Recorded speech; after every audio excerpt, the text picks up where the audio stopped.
salam sejahtera dan sampai bertemu kembali.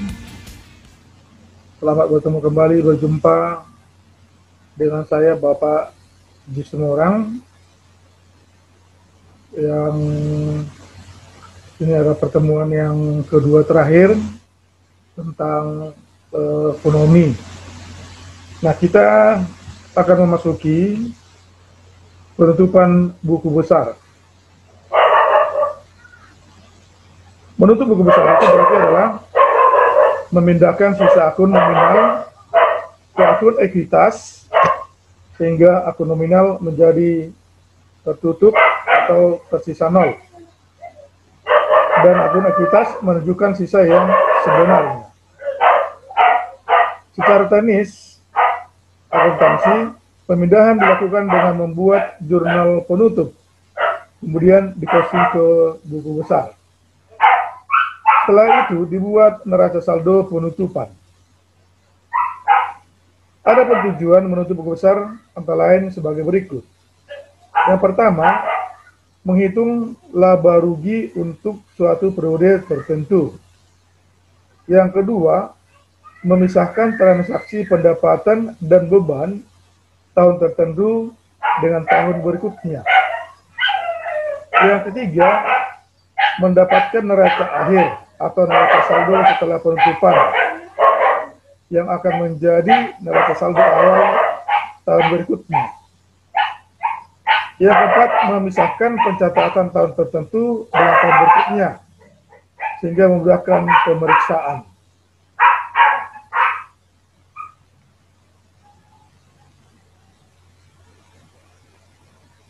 Langkah penutupan buku besar.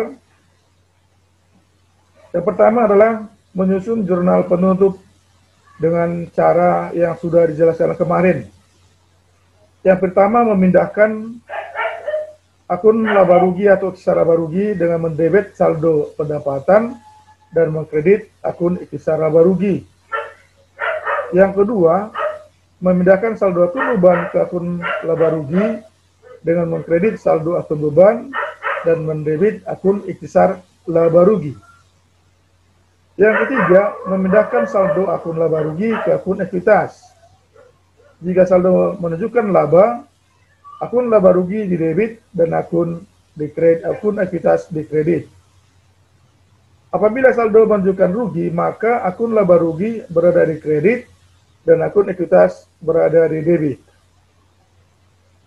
Yang berikutnya adalah memindahkan akun prepay ke akun ekuitas dengan mengkredit akun prepay dan mendebit ekuitas.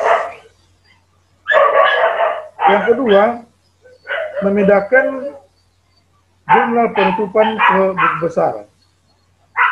Dan yang ketiga adalah memindahkan jurnal penutup ke akun buku besar.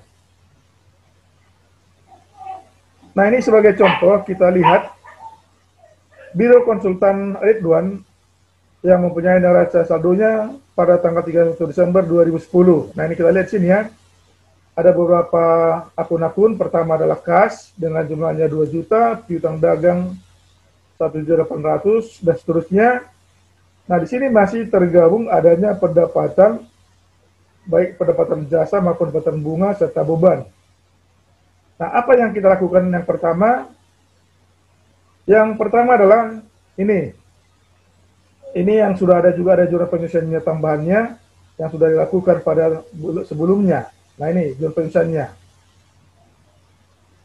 Nah, tambahan informasi di situ adalah adanya laba tercatat pada laporan laba rugi sebesar 950.000. Prepay yang tertera pada laporan perubahan modal sebesar Rp200.000.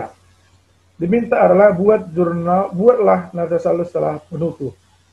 Nah, berdasarkan langkah-langkah yang tadi sudah dijelaskan, yang pertama kita buat jurnal penutup. Ya, ini sudah pelajaran sebelumnya ya. Membuat jurnal penutupnya. Pertama menutup beban, yang kedua menutup pendapatan, baru yang ketiga menutup akun laba rugi, yang keempat menutup akun prepay. Nih, ini sudah dipelajari sebelumnya. Inilah dia hasil daripada jurnal penutup itu.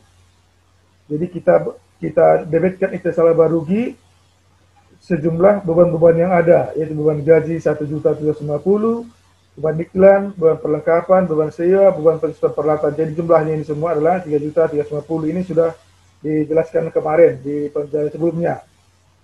Maka langkah berikutnya adalah kita pindahkan ini semua yang tadi ini, baik itu salah barugi maupun beban ini, kita pindahkan ke buku besar yang sesuai. Misalnya apa? Beban gajinya kita pindahkanlah dia ke beban gaji di kredit, ya.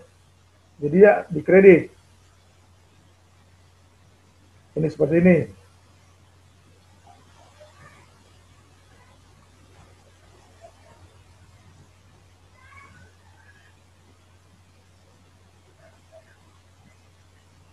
Ya, ini beban-bebannya. Kita tutup beban-bebannya. Ini sepertinya kita buat dia beban. Ini penutupannya, kalau tadi di kredit, kita isi di kredit, sehingga dia nanti hasilnya 0. Nah ini. Jadi semua beban dan termasuk saldo baruginya akan bersaldo 0, habis dia. Termasuk juga pendapatan. Nah, pendapatannya pun akan habis. Maka, setelah proses pemindahan dari jurnal penutup ke buku besar, nanti kita lihat, kita akan menyusun neraca saldo setelah penutupan. Neraca saldo penutupan yang masih bersisa kita lihat. Apa saja yang bersaldo? Pertama kita lihat di sini yang ada saldonya adalah kas. Ini ada. Piutang dagang ada. Perlengkapan ada. Sewa dibayar muka ada. Piutang pendapatan ada. Itu piutang pendapatannya bukan pendapatan. Iklan dibayar muka ada. Peralatan kantor ada. Akumulasi perusahaan peralatan ada, utang dagang ada, utang gaji ada. Nah ini kita susun. Maka kita susun neraca saldo yang punya saldo tadi, seperti ini kas. Nah kita ambil dari kas tadi. Ini kas, kan ada saldonya di debit 2 juta. Kita pindahkan ke sini, ke neraca saldonya 2 juta. Nah, piutang dagang juga tadi saldonya ada di debit 1.800.000. Kita pindahkanlah ke sini di 1.800.000.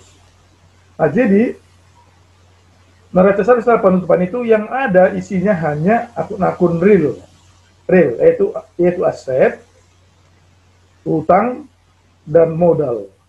Hanya itu yang ada. Jadi sini yang kita lihat di sini, inilah di kas itu adalah aset, piutang dagang adalah aset, perlengkapan adalah aset, sewa di muka adalah aset, piutang pendapatan adalah aset, iklan dibayar muka adalah aset, kemudian peralatan kantor adalah aset.